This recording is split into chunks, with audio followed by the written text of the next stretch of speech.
Hello and welcome back to Diegetic Advancement. I'm Riley, and let's jump back into recording some episodes. I had a good break over Christmas and New Year's. I hope you did as well. But it's about time I sit down and write and record again. Today I'm going to be talking about, it's going to be an episode about my original game series, part 2, but really the first part, where I'm actually going to be starting my slow read today of Chainmail, focusing on the introduction and turn sequence. Before we jump in, I've got a call from the Pink Phantom, so take it away. Hello, Riley, calling in about Chainmail.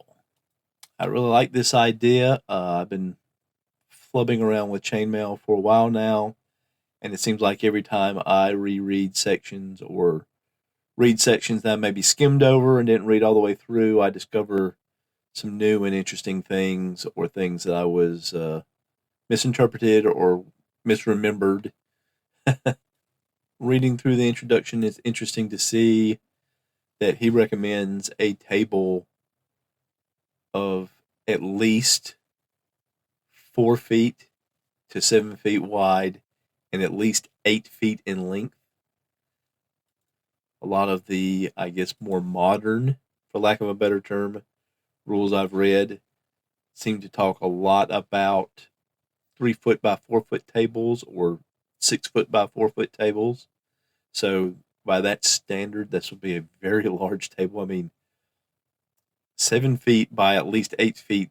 That's a lot of square footage. To ensure ample room for maneuver. It's interesting because I see a lot of games, especially those of ancient and medieval warfare, which is this is meant to help cover particularly the medieval side. You see a lot of tables where the units are not right on top of each other, but they're running almost from edge to edge in a lot of cases, which doesn't leave a whole lot of room for maneuver. You see a lot of battles where things are deployed already on the field. Something I've done in a few of my battles I've done with chainmail is actually have a few units on the board, but deploy them over time, have them entering the battle over time. And then he talks about point values to balance armies, and then also balancing armies based on sort of the terrain, favorability of terrain that one side may have to the other, or for example, if one of the combatants, one of the players is more skilled or more experienced than the other, balancing for that as well. And a fair portion of this introduction seems to be aimed at someone that is fairly new to miniatures wargaming, giving them some ideas of why things are the way they are before getting into the rules proper. And then, of course, there's it's interesting at the end where how miniatures wargaming, or how with no other form of wargaming or nearly any form of game for that matter, is the player given the scope of choice and range of imagination that miniature warfare provides. Which I think that sentence right there catches on to why he was subsequently so smitten with the ideas that eventually led to D&D. And then the next section, which is between the introduction, what he labeled as the introduction, and the turn sequence that you mentioned is kind of the end of the first part you were going through, is another little piece, which I think if you were going to label it today, you would probably call what he called the introduction the preface, and you would call this little section right here the actual introduction. It's just a few paragraphs. It does start talking about scale here, particularly what I found interesting, and I've read this I don't know how many times, but I don't know why this didn't occur to me. The ratio of figures to men is assumed to be 1 to 20. The ground scale is 1 inch to 10 yards, and 1 turn of play is roughly equivalent to 1 minute of time in battle. The troop ratio will hold true for 30 millimeter figures, but if a smaller scale is used, it should be reduced to 1 to 10. So I wonder if that's meant to be in lieu of, uh, if it's just if the troop ratio is supposed to change for smaller figures, if everything else stays the same, or if you also reduce the ground scale, would that, you know, mitigate the need to reduce the figure scale from 1 to 20 to 1 to 10? And of course, in the preceding paragraph, he talks about it is likely that you will find some part of the rules that seem ambiguous, unanswered, or unsatisfactory. And when such a situation arises, settle among yourselves, record the decision in the rules book, and abide it from them on. These rules may be treated as the guidelines around which you form a game that suits you. And again, this reflects a lot. You go forward in time from these rules to the AD&D Dungeon Master's Manual, where he says something similar, where these are, a set of rules, and you need to keep a certain type, a certain amount of the rules keep to be playing a game of AD&D, but you also need to do it within the context of your campaign and your playing group. You know, those are not his exact words, obviously. But that is the sentiment, essentially. So it's interesting to see his philosophy in gaming for RPGs directly derives from his philosophy in miniatures warfare. So then we get to the turn sequence, which is pretty straightforward, although I'm on a Discord with some groups that have done a lot of chainmail discussion, and so there's a lot of discussion about the vagueness and the ambiguity that Gary mentions in the little paragraph above, and what there is in the rules, particularly step 6 in the turn sequence, melees are resolved. What exactly does that mean? Or how many rounds of melee and stuff like that will you have in a given round of combat? I'm sorry, turn of combat. One turn is a minute. How many melee rounds will you have in one turn? And that is a question that that has gone through a lot of discussion for the term melees are resolved. But again, you've got your two systems here: move, counter move, where you roll a die, and then each side takes turns moving and then doing missile fire and pass through fire, split move missile fire and missile fire. And then for both sides, you do artillery fire, regular missile fire, and melees, and then repeat the steps throughout the game. And then the simultaneous movement system, where you write orders and go through those. And again, going back to the idea of finding things that you don't necessarily, that I haven't necessarily found on first reads or second reads or third reads. Down at the bottom of the section about simultaneous orders, it talks about exact orders of each unit must be given. Cavalry may be given the order charge if charged. I've actually treated that like all units can be given that order because of something that occurs later in the rules, which I'll probably talk about when we get to that point. But it's interesting that it specifically mentions cavalry may be given that order. And that's not necessarily exclusive, but it just the verbiage, the fact that that cavalry specifically mentioned and other units are not, make me think that that's probably what the intention was. And a lot of the ambiguity that have been found in these rules and the discussions I've seen, and I myself have found, is that sometimes it's hard to parse out exactly what the intentions were. So I've rambled off enough about the first essentially 5 pages. I've gone on almost 9 minutes, so I'm going to stop now. Look forward to hear what you have to say about it. Okay, thanks very much for the call, Pink Phantom, and for listening.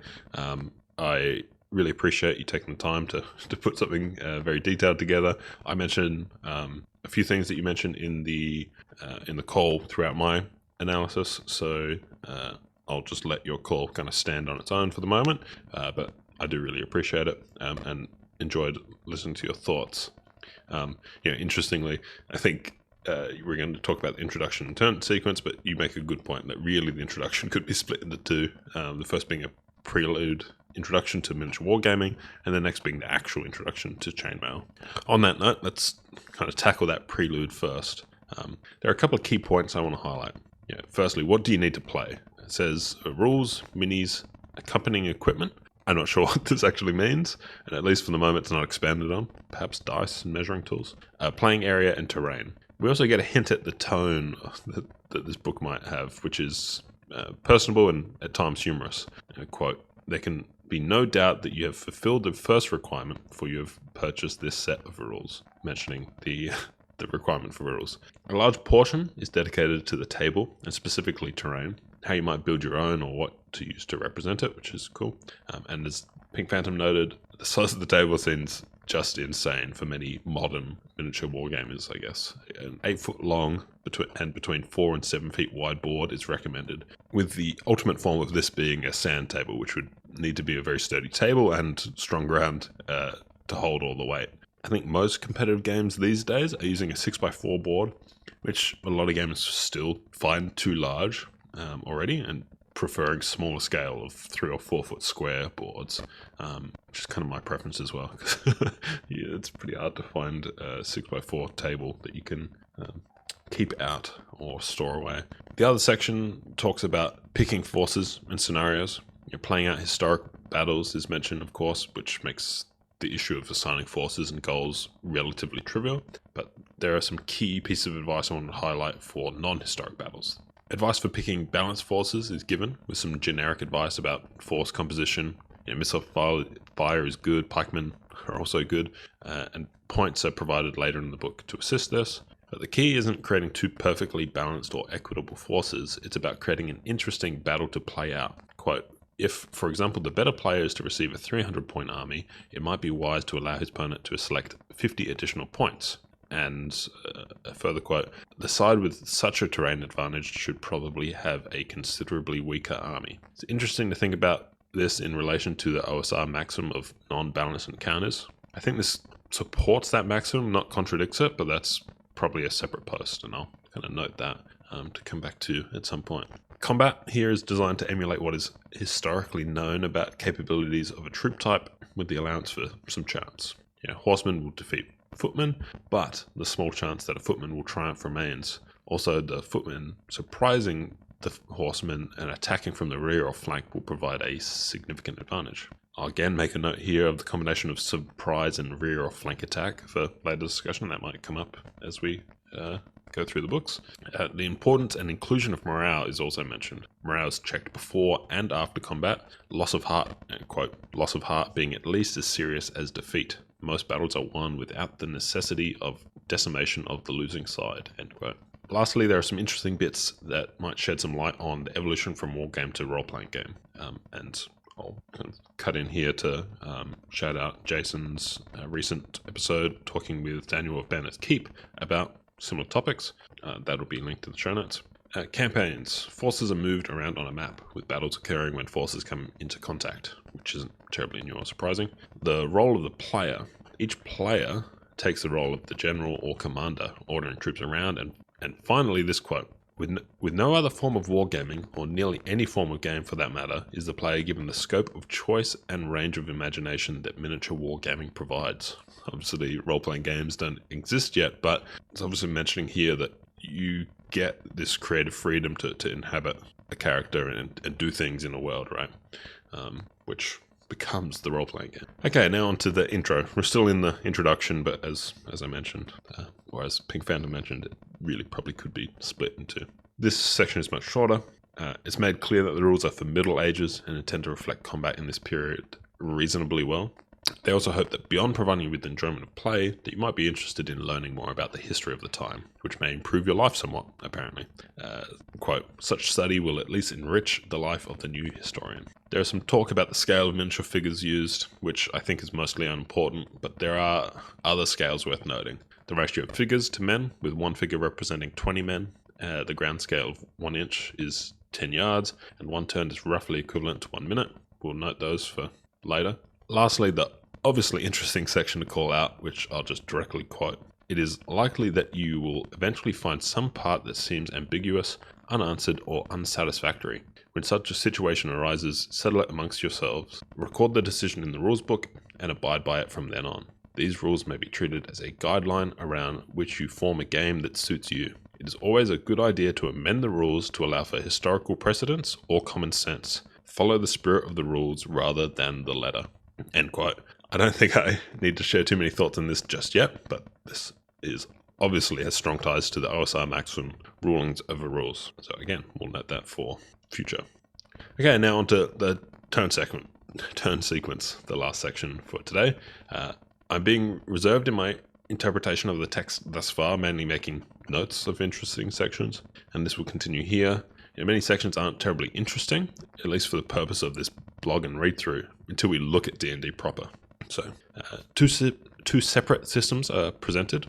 There isn't advice, at least at this point, for when or why you might use one or the other, so I assume it's just preference. Let's look at each one. So first, the move-counter-move system. Initiative is decided by die roll, the winner electing to move first or last. During movement, some perhaps interesting things occur. Split moves and missile fire and pass-through fire. These aren't explained as of yet, so we'll come back to them, I guess, in future episodes. And then the second system, the simultaneous movement system. Here, movement orders are written for each side. Then each unit is moved half that distance, checking for melee contact, and performing split moves and missile fire, and taking pass-through fire, before the rest of the movement is completed. And then we come to the rest of the phase, which is exactly the same no matter which system you're using. Phases follow artillery, missile, melee. This process is repeated until the game ends. Of note, which the Pink Phantom also highlights, the steps are artillery fire is taken, missile fire is taken, and melees are resolved. Is there a difference in taken and resolved? A question to revisit as we continue. Lastly, there's a note on morale. Morale checks are included in the systems as they can occur. Morale checks are not included in the systems as they can occur during the fire or melee portions of any turn. They must be made during whatever segments the rules require.